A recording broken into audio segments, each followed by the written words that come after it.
৬ বছর আগে উদ্বোধন হলেও এখনও চালু হয়নি ঝিনাইদহের 4টি 10 শয্যা বিশিষ্ট মা ও শিশু কল্যাণ কেন্দ্র। এতে স্বাস্থ্যসেবা বঞ্চিত হচ্ছেন প্রত্যন্ত গ্রামের হতদরিদ্র হাজারো মানুষ। দ্রুত হাসপাতাল চিকিৎসা সহ পর্যাপ্ত জনবল নিয়োগ দেওয়ার দাবি স্থানীয়দের। ঝিনাইদহ থেকে ফয়সাল আহমেদের প্রতিবেদন। জেলার শৈলকুপা উপজেলার প্রত্যন্ত গ্রাম দুধসর। এই এলাকার মানুষের স্বাস্থ্যসেবার কথা চিন্তা করে সরকার স্বাস্থ্য ও পরিবার কল্যাণ মন্ত্রণালয় নির্মাণ করে 10 শয্যা বিশিষ্ট মা ও শিশু কল্যাণ কেন্দ্র।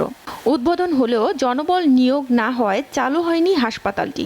একই অবস্থা সদর উপজেলার দক্ষিণ কাস্টসাগরা কালীগঞ্জের পৌরসভা শৈলকুপার কাচের কোল গ্রামে নির্মিত হাসপাতালগুলো। প্রতিটি 3 তলা বিশিষ্ট ভবনে হাসপাতালের যন্ত্রপাতি সজ্জিত করা হয়েছে।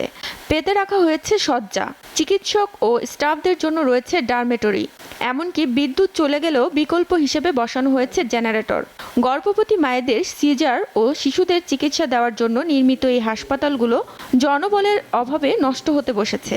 তাই দ্রুত হাসপাতালে পর্যাপ্ত লোকবল নিয়োগের দাবি স্থানীয়দের। আমাদের এই জায়গা চালু হলে অনেক সুবিধা হতো, আমাদের স্থানীয় আশেপাশের লোকজন একটু সুবিধা হতো। ভালো ডাক্তার এবং যদি সবসময় এমবিবিএস ডাক্তার থাকে দুটা, তাহলে আমাদের সুবিধা হয় অনেক।